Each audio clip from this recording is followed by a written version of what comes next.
بسم الله الرحمن الرحيم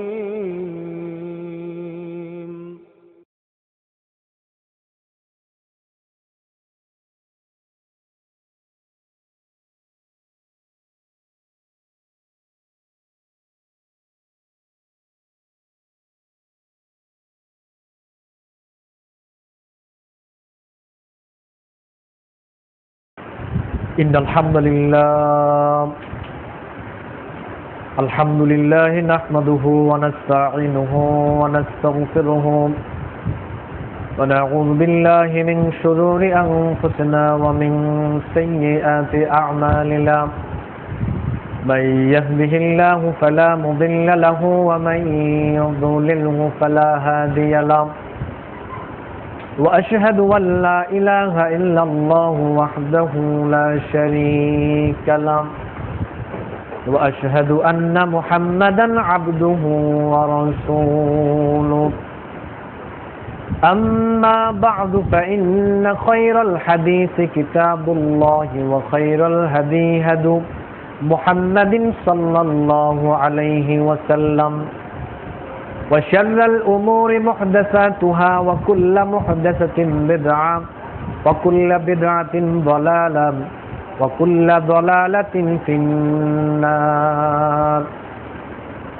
فأعوذ بالله من الشيطان الرجيم بسم الله الرحمن الرحيم يا أيها الذين آمنوا كتب عليكم الصيام كما كتب على الذين من قبلكم لعلكم تتقون وقال رسول الله صلى الله عليه وسلم من صام رمضان إيمانا واحتسابا غفر له ما تقدم من ذنبه আম্মা বাদ। সম্মানিত উপস্থিতি, আমরা প্রথমেই সেই মহান আল্লাহ সুবহানাহু ওয়া তাআলার জন্য শুকরিয়া আদায় করছি, যেই মহান আল্লাহ সুবহানাহু ওয়া তাআলা আমাদেরকে প্রতি জুমার ন্যায় আজকেও জুমার সালাতে আসার তৌফিক দিয়েছেন। এজন্য সবাই পড়ছি আলহামদুলিল্লাহ। দুরূদ এবং সালাম পেশ করছি বিশ্বনবী মুহাম্মদুর রাসূলুল্লাহ সাল্লাল্লাহু আলাইহি ওয়াসাল্লামের প্রতি। আজকে আমার খুতবার বিষয় হচ্ছে রমজানের প্রস্তুতি, ঈমান ভঙ্গের কারণসমূহ। যেহেতু আমাদের সামনে রমজান মাস উপবিষ্ট, এজন্য বক্তব্যের বিষয় হচ্ছে রমজানের প্রস্তুতি, ঈমান ভঙ্গের কারণসমূহ। এ বিষয়ে কোরআন এবং সহিহ সুন্নাহর আলোকে গুরুত্বপূর্ণ আলোচনা উপস্থাপন করার চেষ্টা করব ইনশাআল্লাহ। সূরা বাকারার 183 নং আয়াতে আল্লাহ সুবহানাহু ওয়া তাআলা বলেছেন, ইয়া আইয়ুহাল্লাযীনা আমানু কুতিবা আলাইকুমুস সিয়াম কামা কুতিবা আলাল্লাযীনা মিন ক্বাবলিকুম লাআল্লাকুম তাত্তাকুন। হে ঈমানদার সমাজ, তোমাদের উপরে আল্লাহ সুবহানাহু ওয়া তাআলা রমজানের সিয়ামকে ফরজ করে দিয়েছেন, নির্দিষ্ট করে দিয়েছেন, যেমনি ভাবে তোমাদের পূর্ববর্তী যারা ছিল তাদের উপরও ফরজ করে দিয়েছিলেন, যাতে করে তোমরা এর মাধ্যমে তাকওয়া অর্জন করতে পারো, মুত্তাকি হতে পারো। দেখুন, এই আয়াতের মাধ্যমে আল্লাহ রাব্বুল আলামিন মুসলিম সম্প্রদায়কে জানিয়ে দিয়েছেন যে তোমাদের উপরে রমজানের সিয়ামকে ফরজ করে দেওয়া হয়েছে। এই আয়াত থেকে যেই শিক্ষাটা আমাদেরকে নিতে হবে সেটা হচ্ছে, আল্লাহ সুবহানাহু ওয়া তাআলা বলেছেন, ইয়া আইয়ুহাল্লাযীনা আমানু, যারা ঈমানদার, ঈমানওয়ালা, তাদের উপরে রমজানের সিয়াম ফরজ। কিন্তু যারা ঈমানদার নয়, যারা ঈমানওয়ালা নয়, তাদের উপরে রমজানের সিয়াম ফরজ নয়। সহিহ বুখারীতে এসেছে, রাসূল সাল্লাল্লাহু আলাইহি ওয়াসাল্লাম বলেছেন, মান সামা রমাদানা ঈমানান ওয়া ইহতিসাবান গুফিরা লাহু মা তাকাদ্দামা মিন যামবি। যে ব্যক্তি ঈমান সহকারে, ঈমান আনয়ন করার পরে যে ব্যক্তি ঈমান সহকারে এবং সওয়াবের নিয়তে যে ব্যক্তি রমজান মাসের সিয়াম পালন করবে, তার পূর্ববর্তী গুনাহসমূহ আল্লাহ সুবহানাহু ওয়া তাআলা মাফ করে দিবেন। এই হাদিসের মধ্যেও রাসূল সাল্লাল্লাহু আলাইহি ওয়াসাল্লাম প্রথম ঈমানের কথা বলেছেন। তার মানে হলো রমজানের সিয়াম রাখার পূর্বে ঈমান শর্ত। যার মধ্যে ঈমান নাই তার রমজানের সিয়াম রাখলে কোনো লাভ হবে না। যে ঈমানওয়ালা নয় তার জন্য রমজানের সিয়াম তার উপরে আল্লাহ ফরজ করেন নাই। তার মানে হচ্ছে সিয়ামের পূর্বে আগে ঈমান শর্ত। শুধু সিয়ামের পূর্বেই নয়, আপনি যে কোনো আমল করবেন প্রত্যেকটা আমলের পূর্বেই আপনাকে ঈমান শর্ত। ঈমান শর্ত হিসেবে আল্লাহ রাব্বুল আলামিন জুড়ে দিয়েছেন। যেমন সহিহ বুখারীতে আরেকটা হাদিস আছে, রাসূল সাল্লাল্লাহু আলাইহি ওয়াসাল্লাম বলেছেন, মান আমানা বিল্লাহি ওয়া বিরাসূলিহি ওয়া আকামাস সালাতা ওয়া আতাজ যাকাতা ওয়া সামা রমাদান কানা হাক্কান আলাল্লাহি আইয়ুদখিলাহুল জান্নাহ। যে ব্যক্তি আল্লাহ সুবহানাহু ওয়া তাআলার প্রতি ঈমান আনয়ন করবে, তার রাসূলের প্রতি ঈমান আনয়ন করবে এবং সে সালাত কায়েম করবে, যাকাত আদায় করবে আর রমজানের সিয়াম যদি সে পালন করে, রাসূল সাল্লাল্লাহু আলাইহি ওয়াসাল্লাম বলেছেন আল্লাহর উপর এটা হক হয়ে যায় এমন ব্যক্তিকে জান্নাতে প্রবেশ করানো। সুবহানাল্লাহ। এই হাদিসের মধ্যে আগে ঈমানের কথা বলা হয়েছে। যে কোনো আমলের পূর্বে ঈমান শর্ত। যে কোনো আমল করার পূর্বে, আমলটা ছোট হোক বড় হোক, আগে ঈমান শর্ত।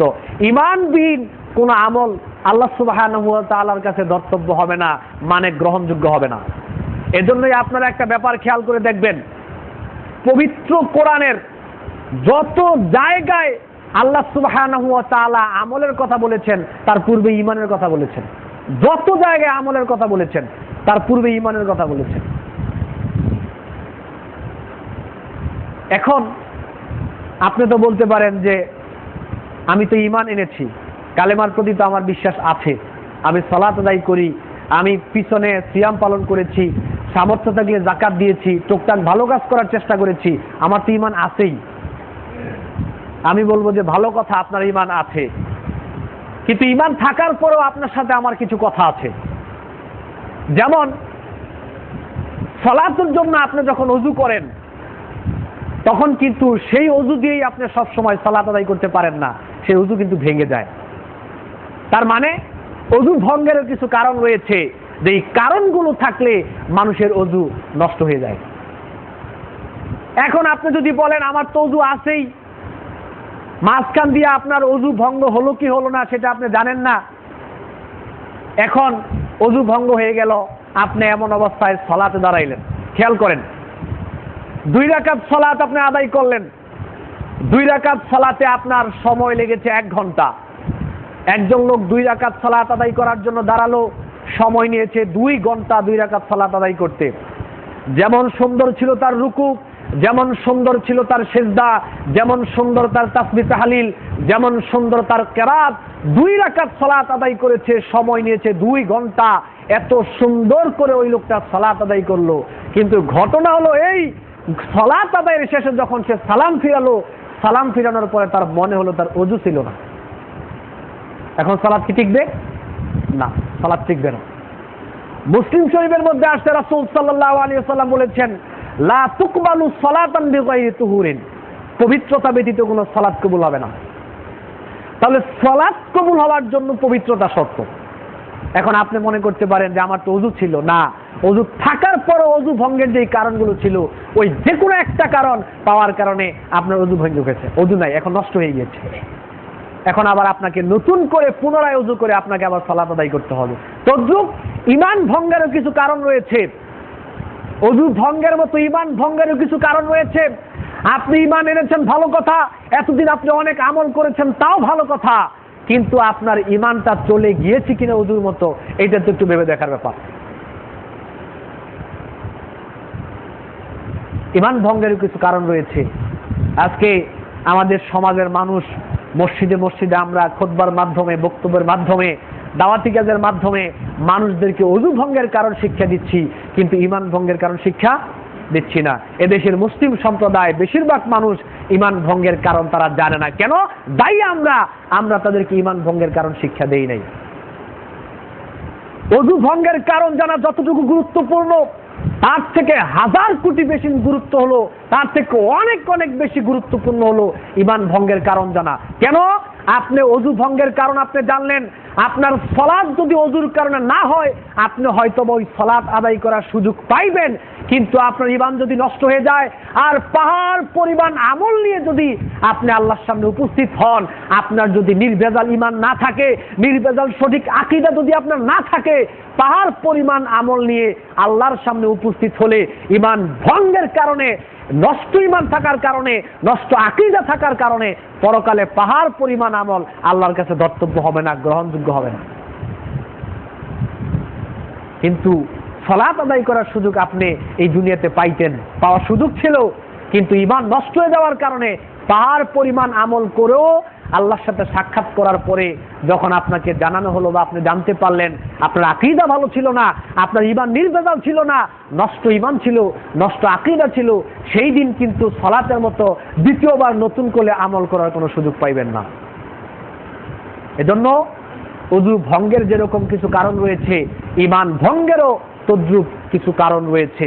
আমি এই কথাটা এই জন্য বলতে চাচ্ছি যে আমরা রমজানের সিয়াম পালন করব, আল্লাহ যদি আমাদেরকে তৌফিক দান করে, কিন্তু রমজানের সিয়াম সবার উপরে ফরজ নয়। রমজানের সিয়াম ফরজ হচ্ছে যারা ঈমানদার, ঈমানওয়ালা ব্যক্তিদের উপরে আল্লাহ রমজানের সিয়াম ফরজ করেছেন। চলুন দেখা যাক আমাদের কাদের কাদের ঈমান আছে আর কাদের কাদের ঈমান আনার পরও বিদায় নিয়েছে। যাদের ঈমান আছে আলহামদুলিল্লাহ, শুকরিয়ার বিষয়। আর যাদের ঈমান বিদায় নিয়েছে, ওই ঈমান ভঙ্গের কারণ যদি কারোর মধ্যে থাকে, যদি ঈমান বিদায় নিয়ে থাকে, তাহলে নতুন করে ঈমান আনয়ন করে, তওবা করে, ইস্তেগফার করে আপনার জীবনকে আবার সুন্দরভাবে গড়ে তোলার চেষ্টা করতে হবে। আল্লাহ সুবহানাহু ওয়া তাআলা আমাদের সবাইকে তৌফিক দান করুন, আমরা বলি আমিন। ঈমান ভঙ্গের প্রথম কারণ হচ্ছে জেনে শুনে বুঝে বা বুঝানোর পরেও যদি কোনো ব্যক্তি শিরকে আকবর লিপ্ত হয়, তার ঈমান চলে যাবে। জেনে শুনে বুঝে বা বুঝানোর পরেও যদি, কোরআন এবং সহিহ হাদিস দিয়ে বুঝানোর পরেও যদি কেউ শিরকে আকবর লিপ্ত হয়, তার ঈমান চলে যাবে। সূরা আনামের ৮২ নং আয়াতে আল্লাহ রাব্বুল আলামিন বলেছেন, আল্লাযীনা আমানু ওয়া লাম ইয়ালবিসু ঈমানাহুম বিযুলমিন উলাইকা লাহুমুল আমনু ওয়া হুম মুহতাদুন। যারা আল্লাহ সুবহানাহু ওয়া তাআলার প্রতি ঈমান আনয়ন করেছে আর ঈমান আনয়ন করার পরে তারা ঈমানের সাথে জুলুমকে মিশ্রিত করে নাই। জুলুম মানে কি? এই আয়াতে জুলুম মানে আল্লাহ রাব্বুল আলামিন শিরককে বুঝিয়েছেন। সহিহ বুখারীতে এসেছে আব্দুল্লাহ ইবনে মাসউদ রাদিয়াল্লাহু তাআলা আনহু থেকে বর্ণিত, লাম্মা নাযালাত আল্লাযীনা আমানু ওয়া লাম ইয়ালবিসু ঈমানাহুম বিযুলমিন। আব্দুল্লাহ ইবনে মাসউদ রাদিয়াল্লাহু তাআলা আনহু থেকে বর্ণিত, এই আয়াত যখন নাজিল হলো, বিযুলমিন শাক্কা যালিকা আলাল মুসলিমিন, আল্লাহ রাব্বুল আলামিন বললেন যারা ঈমান আনয়ন করেছে, ঈমান আনয়ন করার পরে তারা তাদের ঈমানের সাথে জুলুমকে মিশ্রিত করে নাই। এই আয়াত নাজিল হয়ে যাওয়ার পরে সাহাবায়ে কেরামের উপরে এই আয়াত অনেক কষ্টদায়ক হয়ে দাঁড়ালো। সাহাবায়ে কেরাম রাসূল সাল্লাল্লাহু আলাইহি সাল্লামকে বললেন, ইয়া রাসূলুল্লাহ আইজুনা লা ইয়াজলিমু নাফসাহু, আমাদের মধ্যে এমন কে রয়েছে যে আমরা নিজের নফসের উপর জুলুম করি নাই? রাসূল সাল্লাল্লাহু আলাইহি সাল্লাম বললেন, লাইসা যালিকা, এখানে জুলুম বলতে এটা উদ্দেশ্য নয়, ইন্নামা হুয়া শিরক, এখানে জুলুম বলতে আল্লাহ রাব্বুল আলামিন শিরককে বুঝিয়েছেন। যারা ঈমান আনয়ন করার পরে ঈমানের সাথে শিরক নামক জুলুমকে মিশ্রিত করে নাই, আল্লাহ রাব্বুল আলামিন বললেন তারাই হলো নিরাপদ, তারাই হলো নিরাপদ। এবং আল্লাহ সুবহানাহু ওয়া তাআলা বলেছেন তারাই হলো হেদায়েত প্রাপ্ত। ঈমান আনয়ন করার পরে যারা নিজের ঈমানের সাথে শিরক নামক জুলুমকে মিশ্রিত করে নাই, তারাই হচ্ছে হেদায়েত প্রাপ্ত।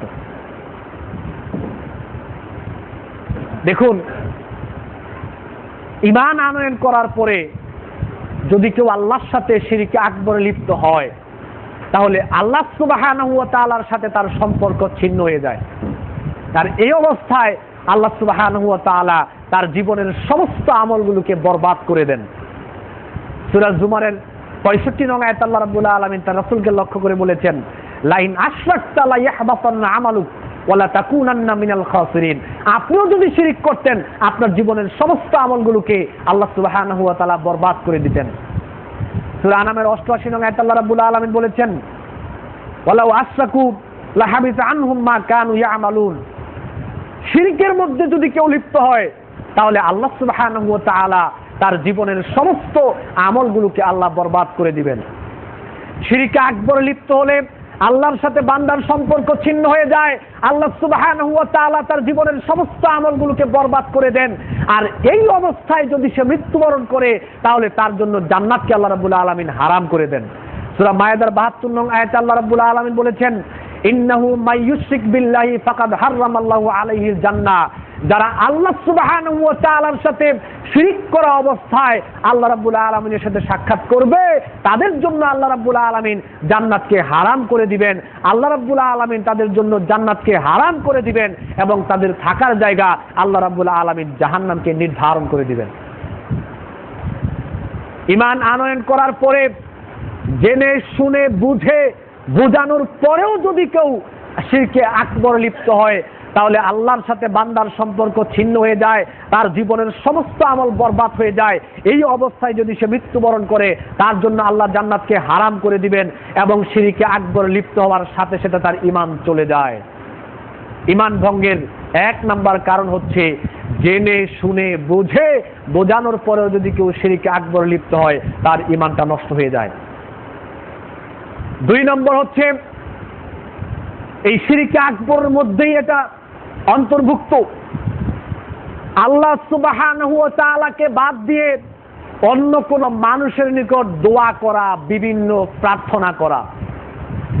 আপনি কালেমার প্রতি ঈমান আনয়ন করেছেন, কালেমার প্রতি ঈমান আনয়ন করার পরে আপনার জীবনের যাবতীয় যা প্রয়োজন রয়েছে, যা প্রার্থনা রয়েছে সমস্ত কিছুই আল্লাহ সুবহানাহু ওয়া তাআলার কাছে চাইতে হবে, আল্লাহ রাব্বুল আলামিনের সামনে প্রকাশ করতে হবে।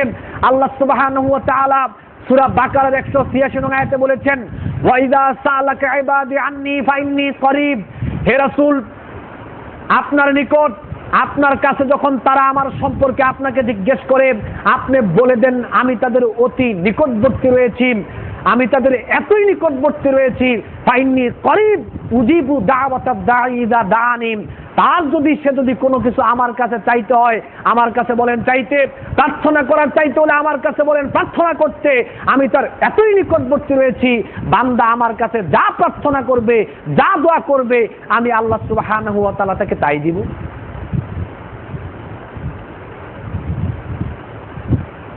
আল্লাহকে বাদ দিয়ে যদি আপনি কোনো পীর, দরবেশ, ওলিয়া উলিয়া কোনো আলেম ওলামার কাছে দোয়া করেন, প্রার্থনা করেন আল্লাহকে বাদ দিয়ে, জেনে শুনে বুঝে বোঝানোর পরেও যদি আপনি এই কাজটা করেন আপনার ঈমান টিকবে না, ঈমান নষ্ট হয়ে যাবে। কারণ সমস্ত কিছু চাইতে হবে আল্লাহ সুবহানাহু ওয়া তাআলার নিকট। সূরা ইউনূসের 106 নং আয়াতে আল্লাহ রাব্বুল আলামিন বলেছেন ওয়ালা তাদউ মিন দুনিল্লাহি মা লা ইয়ানফাউকা ওয়া লা ইয়াদুররুকা ফাইন ফাআলতা ফাইন্নাকা ইযাম মিনাজ জালিমিন।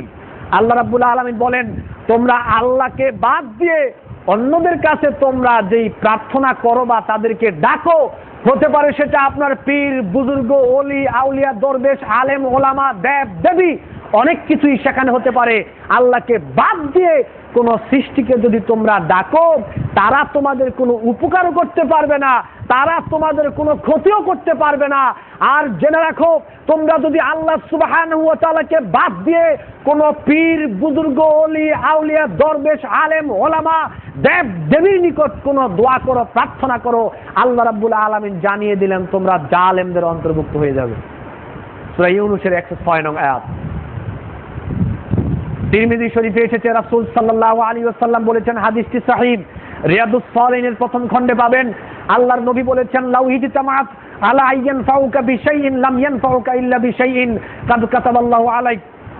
রাসূল সাল্লাল্লাহু আলাইহি ওয়াসাল্লাম বলেছেন জেনে রাখো পৃথিবীর সমস্ত মানুষ যদি একত্রিত হয় তোমার কোনো উপকার করার জন্য, তাহলে তারা তোমার ততটুকু উপকারী করতে পারবে যতটুকু আল্লাহ তোমার কপালে লিখে রেখেছেন। লাউ ইজতামাআত আলা ইয়াদুররুকা বিশাইইন লাম ইয়াদুররুকা ইল্লা বিশাইইন কাদ কাতাবাল্লাহু লাক। রাসূল সাল্লাল্লাহু আলাইহি ওয়াসাল্লাম বলেছেন জেনে রাখো পৃথিবীর সমস্ত মানুষ যদি একত্রিত হয় তোমার কোনো ক্ষতি করার জন্য, অকল্যাণ করার জন্য, ক্ষতি ততটুকুই করতে পারবে যতটুকু আল্লাহ সুবহানাহু ওয়া তাআলা লিখে রেখেছেন। রুফিয়াতিল আকলাম ওয়া জাফফাতিস সুহফি, যেই কলম দ্বারা লেখা হয়েছিল ওই কলমের কালি শুকিয়ে গেছে, আর নতুন করে সেইটা লেখা হবে। আল্লাহকে বাদ দিয়ে অন্য কোন সৃষ্টির কাছে আপনি দোয়া করতে পারবেন না, প্রার্থনা করতে পারবেন না। যদি জেনে শুনে বুঝে যদি আল্লাহকে বাদ দিয়ে আপনি ওই কাজটা করেন, আপনার ঈমান সঙ্গে সঙ্গে নষ্ট হয়ে যাবে। মাঝখানে একটা কথা সবার উদ্দেশ্যে বলে যাই, সেটা হলো 3টা শর্ত যদি পাওয়া যায় তাহলে আপনি যে কোনো আলেম ওলামা, পীর, বুজুর্গ, ওলিয়া আউলিয়া, দরবেশের কাছে আপনি চাইতে পারবেন। যদি 3টা শর্ত পাওয়া যায় তাহলে সেটা শিরক হবে না, ঈমান ভঙ্গের কারণও হবে না। 1 নাম্বার, আপনি যার কাছে চাইবেন তাকে সামনাসামনি উপস্থিত থাকতে হবে, অথবা মোবাইলের মাধ্যমে আপনি চাইতে পারেন। আপনি যার কাছে চাইবেন তাকে সামনাসামনি উপস্থিত থাকতে হবে, অথবা মোবাইলের মাধ্যমে আপনি তার কাছে চাইতে পারেন। 1 নাম্বার। 2 নাম্বার হলো, আপনি যার কাছে চাইবেন তাকে জীবিত হতে হবে, মৃত হলে চলবে না, মৃত হলে শিরক হবে। যার কাছে চাইবেন তাকে জীবিত হতে হবে, আর যার কাছে যা চাইবেন সেটা দেওয়ার ক্ষমতা তার থাকতে হবে। যদি দেওয়ার ক্ষমতা না থাকে, এমন কোনো কিছু যদি আপনি তার কাছে গিয়ে প্রার্থনা করেন যেটা দেওয়ার ক্ষমতা তার নাই, তাহলে এটা শিরক আকবর হবে। যেমন আমার কাছে 10 লক্ষ টাকা আছে, আপনি এসে চাইলেন যে ভাই আমাকে 10,000 টাকা দেন, এটা দেওয়ার ক্ষমতা আমার আছে, এটা দিলে শিরক হবে না। কিন্তু আপনি যদি আমাকে এসে বলেন যে হুজুর সন্তান হয় না, 10 বছর হয়েছে বিয়ে করেছি, একটা সন্তান দেন, এটা বলার সাথে সাথে ঈমান নষ্ট, আবার নতুন করে কালেমা পড়তে হবে। আপনি যদি এসে বলেন হুজুর বা পীর, বুজুর্গ, ওলিয়া আউলিয়া, দরবেশ, যে আমি অসুস্থ, আমার রোগটা ভালো করে দেন, এটা বলার সাথে সাথে ঈমান শেষ। এমন কোনো কিছু চাওয়া যাবে না পৃথিবীর সৃষ্টি জগতের কাছে যেটা দেওয়ার ক্ষমতা তার নাই, এমন কোনো কিছু চাওয়া যাবে না, তাহলে শিরক হয়ে যাবে। যারা জেনে শুনে বুঝে আল্লাহ সুবহানাহু ওয়া তাআলাকে বাদ দিয়ে অন্য কোনো সৃষ্টির কাছে প্রার্থনা করে, দোয়া করে, যদি এরকম হয় তাহলে তার ঈমান নষ্ট হয়ে যাবে। 3 নম্বর কারণ হচ্ছে আল্লাহ সুবহানাহু ওয়া তাআলা এবং নিজের মধ্যে ভায়া বা মাধ্যম সাব্যস্ত করা এবং তাদের নিকট শাফাআত কামনা করা। জান্নাত পাওয়ার জন্য বা আল্লাহকে পাওয়ার জন্য আপনি মাধ্যম ধরেছেন, ভায়া গ্রহণ করেছেন। কিভাবে? আপনার যুক্তি হলো, আপনার বক্তব্য হলো, প্রধানমন্ত্রীকে পেতে হলে প্রথমে চেয়ারম্যান ধরতে হয়, পরে এমপি ধরতে হয়, পরে মন্ত্রী ধরতে হয়। তাদের মাধ্যম ছাড়া স্বয়ং এই প্রধানমন্ত্রীর সাক্ষাৎ লাভ করা সম্ভব হয় না।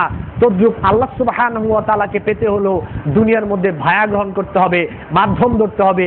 আর সেই মাধ্যমগুলো হলো পীর, বুজুর্গ, ওলি আউলিয়া, দরবেশ। তাদেরকে ধরা ছাড়া জান্নাত পাওয়া যাবে না, আল্লাহর নৈকট্য পাওয়া যাবে না। এই বিশ্বাস যদি কারো ঈমানের মধ্যে থাকে তাহলে ঈমান শেষ, একেবারে ঈমান বরবাদ হয়ে যাবে।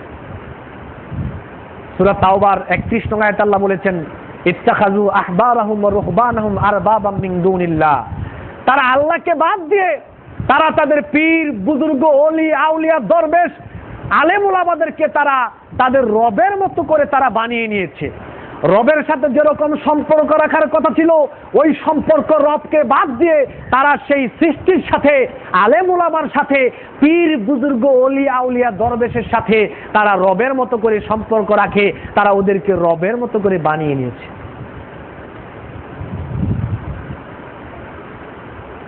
রবের মতো করে বানিয়ে নিয়েছে। সূরা তাওবার 28 নং আয়াতে আল্লাহ রাব্বুল আলামিন বলেছেন, মা না'বুদুহুম ইল্লা লিয়ুকাররিবুনা ইলাল্লাহি যুলফা। তারা বলে আমরা তো তাদের ইবাদত করি না, তবে হ্যাঁ আমরা শুধুমাত্র আল্লাহ সুবহানাহু ওয়া তাআলার নৈকট্য লাভের জন্য, আল্লাহর ভালোবাসা পাওয়ার জন্যই তো আমরা তাদের ইবাদত করি। নাউযুবিল্লাহি মিন যালিক। আমরা পীর, বুজুর্গ, ওলিয়া উলিয়া, দরবেশ, আলেম ওলামাদের ইবাদত করি না, তবে হ্যাঁ আল্লাহকে পাওয়ার জন্য, আল্লাহর নৈকট্য পাওয়ার জন্যই তো তাদেরকে আমরা রবের মতো করে বানিয়ে নিয়েছি। ভায়া, মাধ্যম গ্রহণ করা। সূরা বাকারার 48 নং আয়াতে আল্লাহ বলেছেন, ওয়াত্তাকু ইয়াওমান লা তাজজি নাফসুন আন নাফসিন শাইআ ওয়ালা ইউকবালু মিনহা শাফাআতু ওয়ালা ইউখাযু মিনহা আদলু ওয়ালা হুম ইনসারুন। আল্লাহ রাব্বুল আলামিন বলেছেন, সেই দিনটাকে ভয় করো যেই দিন কোনো মানুষ আরেকটা মানুষের উপকারে আসবে না, কাজে আসবে না, কারো পক্ষে সুপারিশ কবুল করা হবে না, কোনো ভায়া গ্রহণ করা হবে না, কোনো মাধ্যম গ্রহণ করা হবে না, কারো কাছ থেকে কোনো সহযোগিতাও নেওয়া হবে না। আল্লাহ সুবহানাহু ওয়া তাআলা ছাড়া পরকালে তোমার জন্য কোনো সাহায্যকারীও থাকবে না। সেই দিনটাকে ভয় করার কথা আল্লাহ বলেছেন। ভায়া তো পরকালে টিকবে না, মাধ্যমও পরকালে টিকবে না।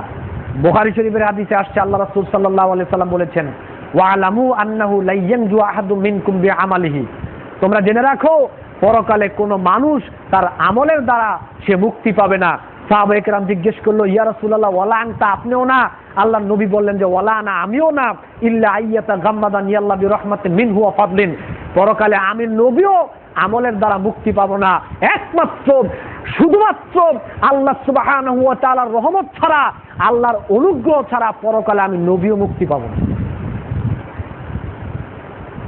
আল্লাহ রাসূল সম্পর্কে আল্লাহ নিজে এই কথা নবীকে জানিয়ে দিয়েছেন, আর রাসূল সবাইকে এই কথা জানিয়ে দিয়েছেন যে আল্লাহর অনুগ্রহ ছাড়া, আল্লাহর দয়া ছাড়া পরকালে আমি নবীও মুক্তি পাবো না। সহিহ মুসলিম শরীফে এসেছে, রাসূল সাল্লাল্লাহু আলাইহি সাল্লাম বলেন, ফাতেমাকে ডেকে বলেন, ইয়া ফাতেমা ইনকিজি নাফসাকি মিনান নার ফাইন্নী লা আমলিকু লাকুম মিনাল্লাহি শাইআ। ফাতেমা ছিল রাসূল সাল্লাল্লাহু আলাইহি ওয়াসাল্লামের অত্যন্ত আদরের কন্যা। রাসূল সাল্লাল্লাহু আলাইহি ওয়াসাল্লাম আদরের কন্যাকে ডেকে বলল, হে ফাতেমা, তুমি তোমার নিজের প্রচেষ্টা দিয়ে আল্লাহ সুবহানাহু ওয়া তাআলার ভালোবাসা, আল্লাহ সুবহানাহু ওয়া তাআলার সন্তুষ্টি অর্জন করার মাধ্যমে তুমি পরকালে বাঁচার চেষ্টা করো। আমি পিতা হিসেবে পরকালে তোমার কোনো উপকারী আসবো না। নবী তার মেয়েকে বলল, পরকালে নবী তার মেয়ের কোনো উপকারে আসবে না। সেইখানে আপনি কিসের ভায়া, কিসের মাধ্যম গ্রহণ করার চেষ্টা করছেন যে তারা আপনাকে পরকালে পার পেয়ে দিবে, তারা আপনাকে পরকালে পার করে দিবে? কিভাবে এটা সম্ভব? এটা তো সম্ভব হওয়ার কথা না। সূরা আবাসার 33 এবং 34 নং আয়াতে আল্লাহ বলেছেন, ইয়াউমা ইয়াফিরুল মারউ মিন আখিহি ওয়া উম্মিহি ওয়া আবিহি ওয়া সাহিবাতি ওয়া বানি লিকুল্লি ইমরিন মিনহুম, যাদেরকে আপনি ভায়া হিসেবে গ্রহণ করছেন, যাদেরকে আপনি মাধ্যম হিসেবে গ্রহণ করছেন যে তারা পরকালে আপনাকে মুক্তি দিয়ে দিবে, পার করে দিবে, তাদের সম্পর্কে এবং আমাদের সম্পর্কে, গোটা সৃষ্টিকুল প্রাণী জগৎ মানুষ যারা রয়েছে তাদের সম্পর্কে আল্লাহ রাব্বুল আলামিন বলেছেন, আমি ভায়া এবং মাধ্যমদেরকে লক্ষ্য করে বলছি, সেই দিন ওই ভায়া এবং মাধ্যম, পীর বুজুর্গ, আলেম ওলামা, অলি আউলিয়া দরবেশ, ওই পীর বুজুর্গ, অলি আউলিয়া, আলেম ওলামা দরবেশ, তারা তাদের স্ত্রীকে রেখে পালাবে, স্ত্রী তাদেরকে রেখে পালাবে, তারা সন্তানকে রেখে পালাবে, সন্তান তাদেরকে রেখে পালাবে, বন্ধু তাদেরকে রেখে পালাবে, তারা বন্ধু রেখে পালাবে। একজন মানুষ সেদিন কোনো মানুষের কাজে আসবে না। ইয়াউমা লা তামলিকু নাফসুন লিনাফসিন শাইআ, সেই দিন কোনো মানুষ আরেকটা মানুষের কাজে আসবে না, কোনো মানুষ কোনো মানুষের উপকারে আসবে না। সেই দিনটাকে আপনি কিভাবে মূল্যায়ন করলেন? সেই দিন আপনার ভায়া, আপনার মাধ্যম আপনার উপকারে আসবে? এটা তো হতে পারে না। যাকে ভায়া বা মাধ্যম হিসেবে আপনি গ্রহণ করছেন সেই তো তার স্ত্রী সন্তান রেখে পালাবে। তো স্ত্রী সন্তান রেখে যদি সে পালায়, আপনার বাড়ি এখানে কিসের আপনি সলিমউদ্দিন আর কলিমউদ্দিন? হ্যাঁ, দলিল আছে। দলিল কি? ইবনে মাজার মধ্যে আসছে, ওসমান ইবনে আফফান রাদিয়াল্লাহু তাআলা আনহু থেকে বর্ণিত, ইয়াশফাউ ইয়াউমাল কিয়ামাতি সালাসা, পরকালে 3 শ্রেণীর মানুষ আল্লাহর কাছে শাফায়াত করতে পারবে। 3 শ্রেণীর মানুষ, আল আম্বিয়া সুম্মাল উলামা সুম্মা শুহাদা। 1 নাম্বার হলো নবীগণ পরকালে আল্লাহর কাছে শাফায়াত করার অধিকার রাখবেন, আল্লাহ তাদেরকে অধিকার দিবেন। নবীগণ, এরপরে শহীদগণ এবং ওলামায়ে কেরাম। এখানে একটা ভুল ব্যাখ্যা করা হয়, আজকে আমাদের সমাজের মানুষের সামনে এই ভুল ব্যাখ্যা তুলে ধরা হয়েছে। এই ওলামায়ে কেরাম মানে হলো যার গায়ে জামা থাকবে, পাঞ্জাবি থাকবে, পায়জামা থাকবে, জুব্বা থাকবে, পাগড়ি থাকবে, টুপি থাকবে, রুমাল থাকবে, দাড়ি থাকবে, বোঝানো হয় যে এই সমস্ত আলেমরাই সেদিন শাফায়াত করতে পারবে। নাউযুবিল্লাহি মিন যালিক। ওলামা বলতে এটা বোঝানো হয় নাই।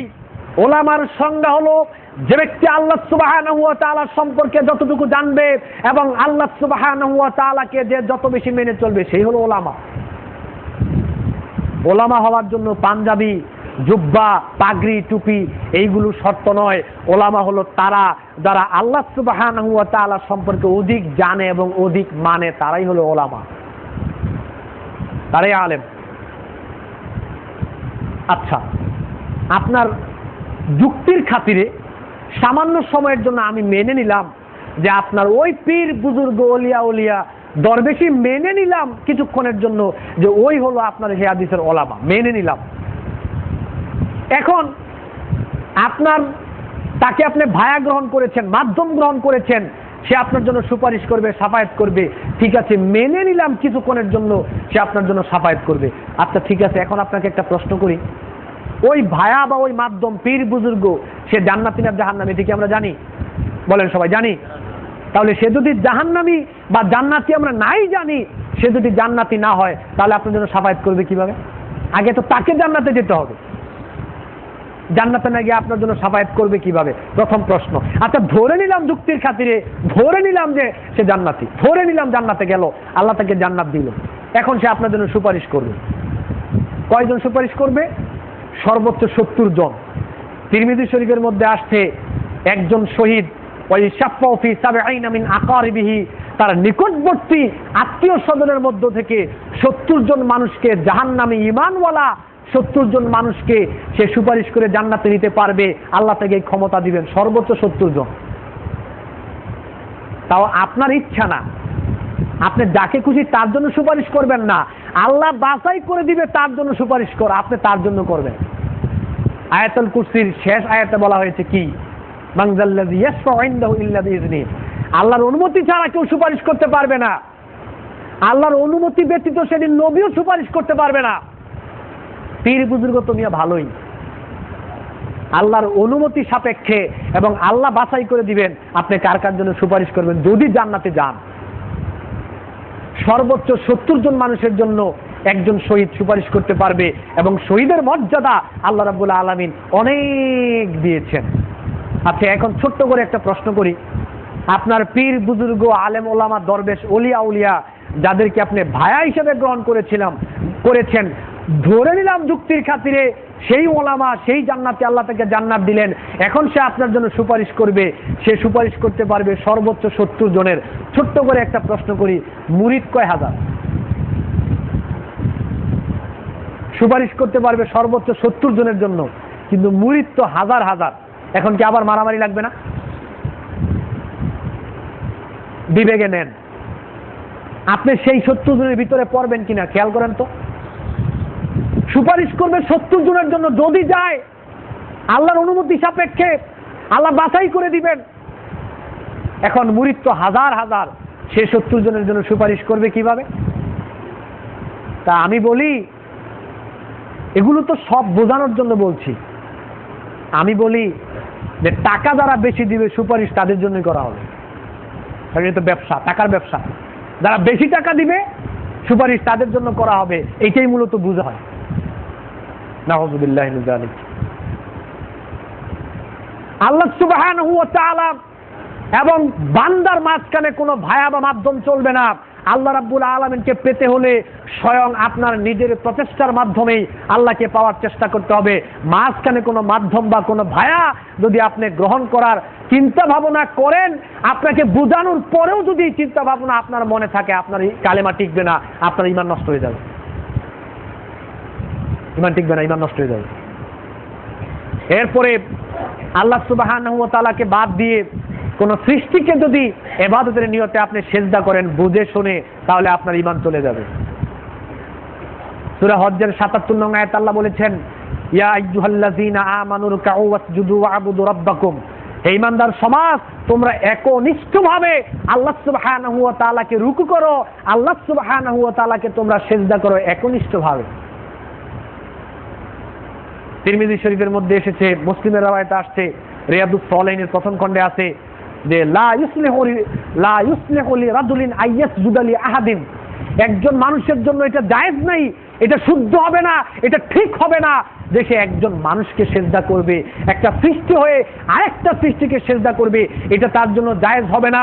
লাউ কুনতু আমিরান আইয়াসজুদা লিআহাদিন লা আমারতুল মারআতা আন তাসজুদা লিজাওজিহা, আমি যদি বলতাম, আল্লাহ নবী বলেন, আমি যদি বলতাম কোনো মানুষ আরেকটা মানুষকে সেজদা করো, তাহলে আমি স্ত্রীকে বলতাম তুমি তোমার স্বামীকে সেজদা করো, কিন্তু সেজদা করা জায়েজ নাই। এজন্য ঈমান আনার পরে যদি কেউ মাজার, দরবার শরীফ, ওলিয়া আউলিয়া বা যে কোনো সৃষ্টিকে ইবাদতের নিয়তে যদি কেউ সেজদা করে, তাহলে তার ঈমান চলে যাবে, ঈমান টিকবে না। এরপরে কোরআন এবং সহিহ হাদিসের কোন বিষয়কে যদি কেউ ঘৃণা করে, তার ঈমানও টিকবে না। জেনে শুনে বুঝে বোঝানোর পরেও যদি কেউ ঈমান আনয়ন করার পরে ইসলামের কোন বিধানকে ঘৃণা করে, তাহলে তার কালেমা টিকবে না। সূরা মুহাম্মদের 9 নং আয়াত আল্লাহ রাব্বুল আলামিন বলেছেন, ওয়াল্লাযীনা কাফারু ফাতাআসাল্লাহুম ওয়া আদাল্লাহু আলাহুম ওয়া আদাল্লা আমালাহুম।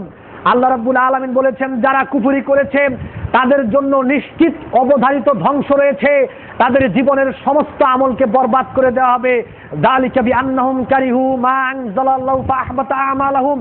এই জন্য জীবনের সমস্ত আমলকে বরবাদ করে দেওয়া হবে যে তারা আল্লাহর নাজিলকৃত বিধানকে তারা ঘৃণা করেছিল, এই কারণে তাদের জীবনের সমস্ত আমলকে বরবাদ করে দেওয়া হবে।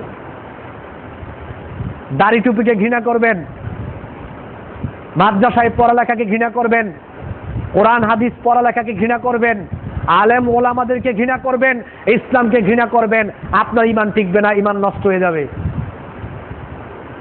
গত 2-3 দিন আগে নেটে পাইলাম কে এম শফিউল্লাহ, সে দেখলাম চরমভাবে ইসলামের সমালোচনা করলো, বিসমিল্লাহ নিয়ে অনেক আপত্তি তুললো, সর্বশেষে বলল এটা নাকি ইসলাম ধর্মের ভণ্ডামি, নাউযুবিল্লাহি মিন যালিক। সেও কিন্তু মুসলমানের বাচ্চা, এগুলোকে সে ভণ্ডামি হিসেবে আখ্যায়িত করলো, সেও কিন্তু মুসলমানের বাচ্চা। আল্লাহ রাব্বুল আলামিন সূরা মুহাম্মদের 9 নং আয়াতে আল্লাহ বলেছেন, যালিকা বিআন্নাহুম কারিহু মা আনজালাল্লাহু ফাআহবাতা আমালাহুম। জীবনের সমস্ত আমলগুলোকে বরবাদ করে দেওয়া হবে যারা ইসলামের কোন একটা বিধানকে ঘৃণা করবে। একদিকে সে মুসলমান, মুসলিমের বাচ্চা, আবার সে ইসলামের বিধানকে কিভাবে ঘৃণা করলো খেয়াল করেন। আমি চিন্তা করলাম সে কত বড় দুর্ভাগা, সে কত বড় হতভাগা, কত মানুষ হেদায়েত পায় না, আর সে ব্যক্তি হেদায়েত পাওয়ার পরও, মুসলমানের ঘরে জন্মগ্রহণ করার পরও, কালেমার প্রতি ঈমান আনয়ন করার পরও কিভাবে সে হেদায়েতের পথ থেকে বিমুখ হয়ে গিয়েছে। দুঃখ লাগে তার জন্য, আবার দুঃখ লাগে আরেক শ্রেণীর আলেম ওলামাদের জন্য, দুঃখ লাগে আরেক শ্রেণীর নামদারি মুসলমানের জন্য। এই শ্রেণীর মানুষ যখন মারা যায়, আবার ওই শ্রেণীর মানুষের জানাজার মধ্যে এক শ্রেণীর নামদারি আলেম এবং এক শ্রেণীর নামদারির কিছু মুসলিম ঠিকই আবার গিয়ে জানাজার সালাতে উপস্থিত হয় এবং তাকে কবরে রাখার সময় ঠিকই পড়ে বিসমিল্লাহি ওয়া আলা মিল্লাতি রাসূলিল্লাহ। দুনিয়াতে থাকতে তার বিসমিল্লাহ ভালো লাগে না, দুনিয়াতে থাকলে তার ইসলাম ভালো লাগে না, আবার মারা যাওয়ার পরে ঠিকই তার জানাজার সালাত লাগে, মারা যাওয়ার পরে আবার ঠিকই তাকে বিসমিল্লাহ দোয়া পড়তে হয়। আফসোস লাগে ওই সমস্ত আলেম ওলামাদের জন্য, আফসোস লাগে ওই সমস্ত নামদারি মুসলিমের জন্য যে তাদের জানাজার সালাতে গিয়ে আবার উপস্থিত হয়। ঈমান টিকবে না। যারা ইসলামের একটা বিধানকে যদি কেউ ঘৃণা করে, তার ঈমান নষ্ট হয়ে যাবে। এরপরে ইসলামের কোন একটা বিধানকে যদি কেউ অস্বীকার করে, তার কালেমাও টিকবে না, তার ঈমানও নষ্ট হয়ে যাবে। জেনে শুনে বুঝে ঈমান আনয়ন করার পরে যদি ইসলামের কোন একটা বিধানকে অস্বীকার করে, তার কালেমা টিকবে না, তার ঈমান নষ্ট হয়ে যাবে। সূরা বাকারার 85 নং আয়াতে আল্লাহ বলেছেন, আফাতুমিনুনা বিবাদিল কিতাবি ওয়া তাকফুরুনা বিবাদ ফামা জাযাউ মান ইয়াফআল যালিকা মিনকুম ইল্লা খিজয়ুন ফিল হায়াতিদ দুনিয়া ওয়া ইয়াউমাল কিয়ামাতি ইউরাদ্দুনা ইলা আশাদ্দিল আযাব। আল্লাহ রাব্বুল আলামিন বলেছেন, তোমরা মনে করেছো কোরআনের কিছু কিছু অংশ তোমরা মানবে, ইসলামের কিছু কিছু অংশ তোমরা মানবে, আর কিছু কিছু অংশকে তোমরা অস্বীকার করবে, আপত্তি জানাবে। এই যদি হয় তোমাদের অবস্থা, তাহলে এই দুনিয়ার জীবনে তোমাদের জন্য রয়েছে লাঞ্ছনার জীবন, আর পরকালীন জীবনে তোমাদের জন্য রয়েছে অবমাননাকর কঠিন শাস্তি। কোরআনের একটা বিধানকে, ইসলামের একটা বিধানকে যদি কেউ অস্বীকার করে, অথবা সামান্য একটা ইসলামের অংশকেও যদি কেউ অস্বীকার করে, তার কালেমা টিকবে না, তার কালেমা বাদ। এরপরে ইসলামের বিধান বাদ দিয়ে মানব রচিত আইন দিয়ে যারা বিচার ফয়সালা করবে, জেনে শুনে বুঝে ইসলামের নিয়ম নীতি বাদ দিয়ে, ইসলামের আইন বাদ দিয়ে মানব রচিত আইন দিয়ে যারা বিচার ফয়সালা করবে, এবং সে যদি এই কথা বলে 1450 বছর পূর্বের ইসলাম এই যুগে চলবে না, অথবা ওই পুরাতন ইসলাম বর্তমান ডিজিটাল যুগে চলবে না, এই কথাও যদি কেউ বলে তার ইমানও টিকবে না। সূরা মায়েদার 44 নং আয়াত আল্লাহ বলেছেন, ওয়ামান লাম ইয়াহকুম বিমা আনজালাল্লাহু ফাউলাইকা হুমুল কাফিরুন। যারা আল্লাহ সুবহানাহু ওয়া তাআলার বিধান বাদ দিয়ে, নাজিল করা বিধান বাদ দিয়ে যারা মানব রচিত আইন দিয়ে বিচার ফয়সালা করবে সে কাফের। আবার সূরা মায়েদার 45 নং আয়াত আল্লাহ বলেছেন, ওয়ামান লাম ইয়াহকুম বিমা আনজালাল্লাহু ফাউলাইকা হুমুজ জালিমুন। যারা আল্লাহর বিধান বাদ দিয়ে মানব রচিত বিধান দিয়ে বিচার ফয়সালা করবে তারা জালেম। আবার সূরা মায়েদার 47 নং আয়াত আল্লাহ বলেছেন, ওয়ামান লাম ইয়াহকুম বিমা আনজালাল্লাহু ফাউলাইকা হুমুল ফাসিকুন। যারা আল্লাহর নাজিলকৃত বিধান বাদ দিয়ে মানব রচিত আইন দিয়ে যারা বিচার ফয়সালা করবে, আল্লাহ রাব্বুল আলামিন বলেছেন তারা ফাসিক। এক জায়গায় বলেছেন কাফের, এরপরে বলেছেন জালেম, এরপরে বলেছেন ফাসিক। যারা মানব রচিত আইন দিয়ে বিচার ফয়সালা করে আল্লাহর নাজিলকৃত বিধান বাদ দিয়ে। সূরা নিসার 65 নং আয়াত আল্লাহ বলেছেন, ফালা ওয়ারাব্বিকা লা ইউমিনুনা হাত্তা ইউহাক্কিমুকা ফীমা শাজারা বাইনাহুম সুম্মা লা ইয়াজিদু ফি আনফুসিহিম হারাজাম মিম্মা কাদাইতা ওয়া ইউসাল্লিমু তাসলিমা।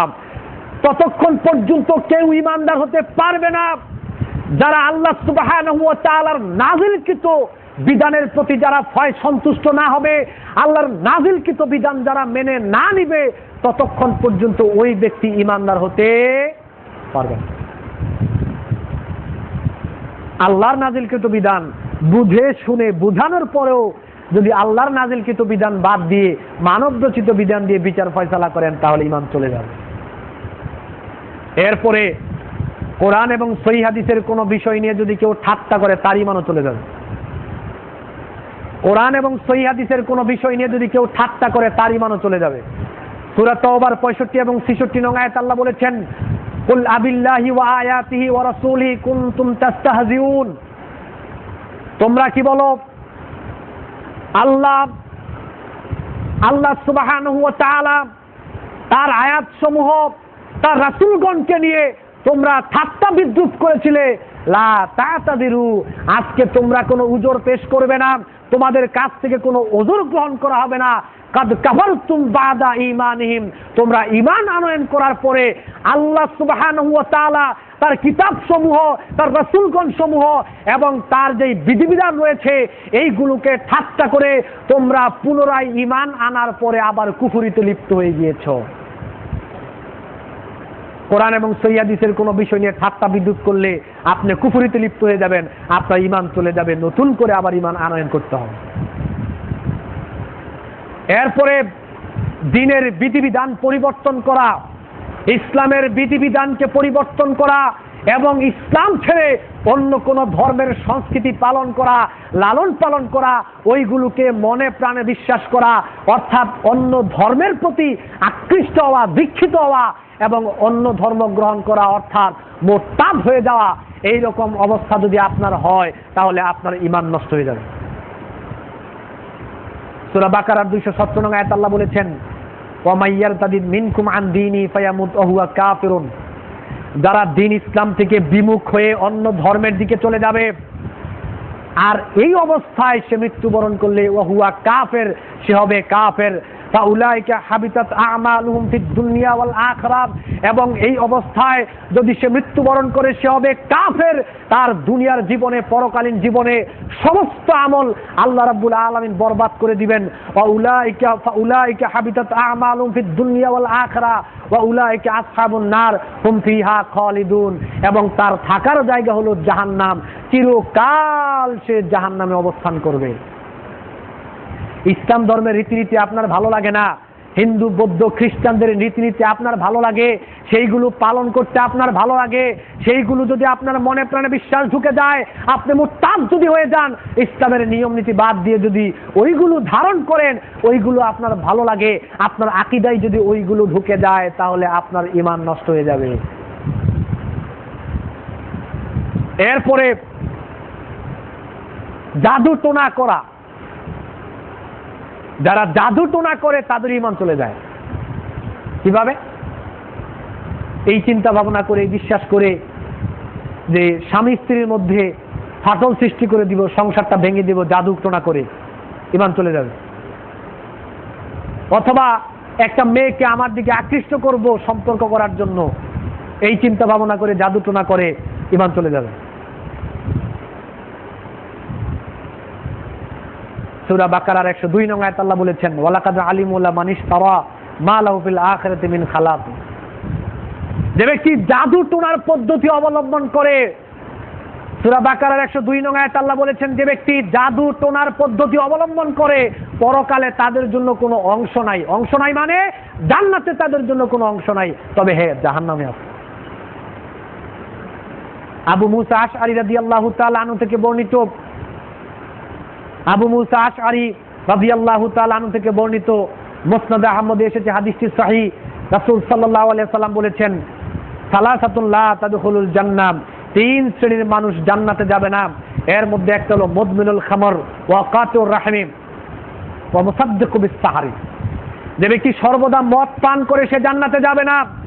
যে ব্যক্তি আত্মীয়তার সম্পর্ক ছিন্ন করে সে ব্যক্তি জান্নাতে যাবে না। যেই ব্যক্তি জাদু টোনার পদ্ধতি অবলম্বন করে সেও জান্নাতে যাবে না, এবং যেই ব্যক্তি জাদু টোনাকে বিশ্বাস করে সেও জান্নাতে যাবে না।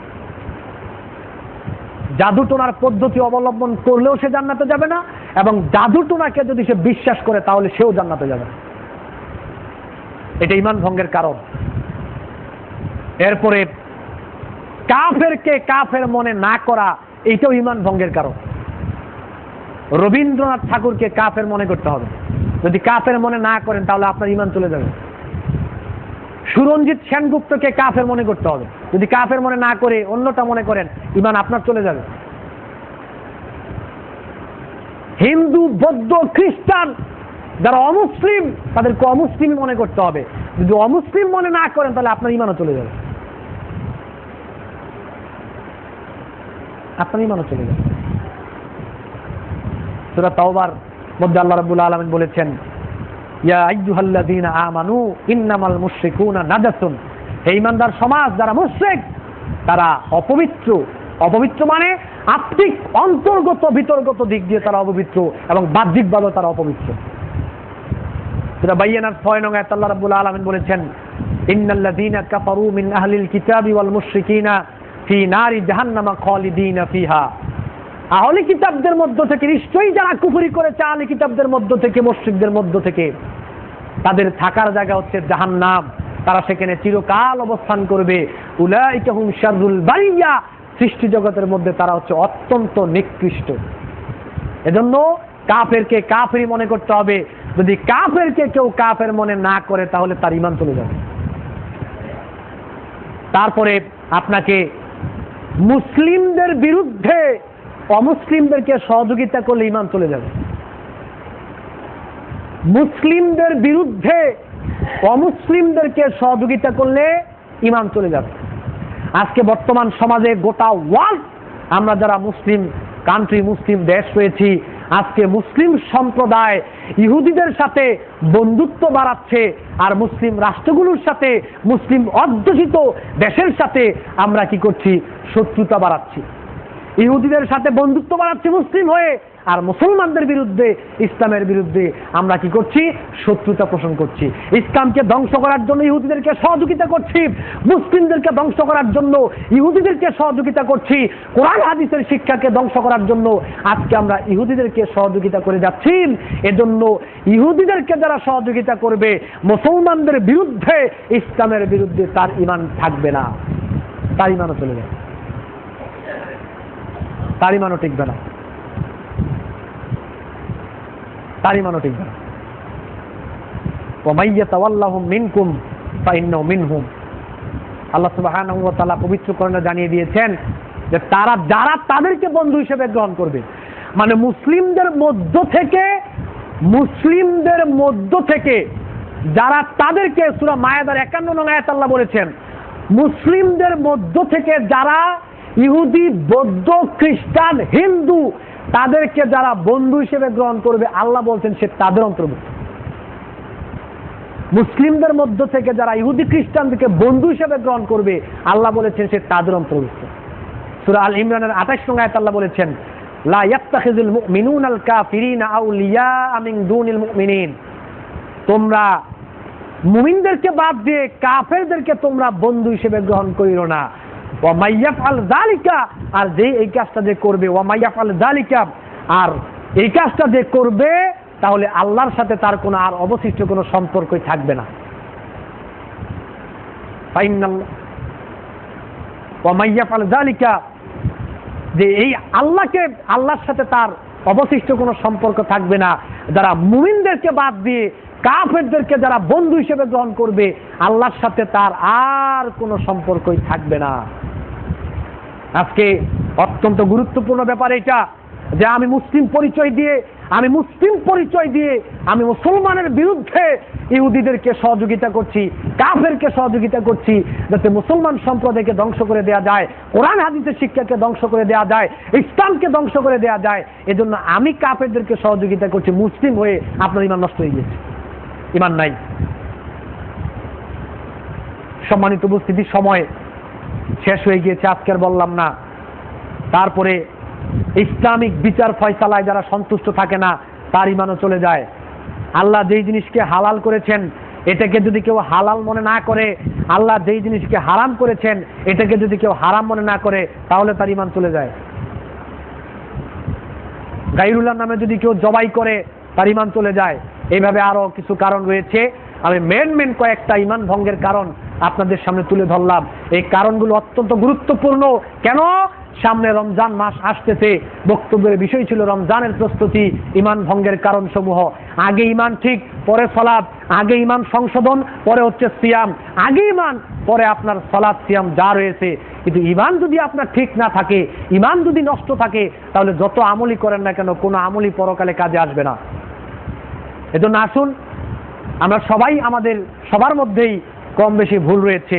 আমরা যদি এই সমস্ত কারণগুলোর মধ্যে কেউ লিপ্ত হয়ে থাকি, তাহলে আল্লাহর কাছে বলবো, আল্লাহ আমরা পিছনে জানি নাই, ভুল করেছি, আমাদেরকে আল্লাহ ক্ষমা করে দেন, ভবিষ্যৎ জীবনে আর এই কাজগুলো করব না। এইভাবে আপনি আল্লাহর কাছে তওবা করেন, ইস্তেগফার করেন, আল্লাহ মাফ করে দিবে এবং নতুন করে ঈমান আনয়ন করে আপনি আবার আমল করা শুরু করেন। অবশ্যই আল্লাহ রাব্বুল আলামিন আপনাকে মূল্যায়ন করবেন। আর আজকে আমি আপনাকে কোরআন এবং সহিহ হাদিস দিয়ে এই কথা বলে গেলাম, তারপরে এত সুন্দর করে আপনাকে বোঝানোর চেষ্টা করলাম কোরআন এবং সহিহ হাদিস দিয়ে। মসজিদ থেকে বের হয়ে যাওয়ার পরে, খুতবা শোনার পরে, গোটা পৃথিবীতে যত মানুষ এই বক্তব্য শুনবে, এই বক্তব্য শোনার পরেও যদি, বুঝে শুনে বোঝানোর পরেও যদি এই কাজগুলোতে আবার কেউ লিপ্ত হয়, তাহলে তার ঈমান টিকবে না, কোনো আমলও গ্রহণ করা হবে না।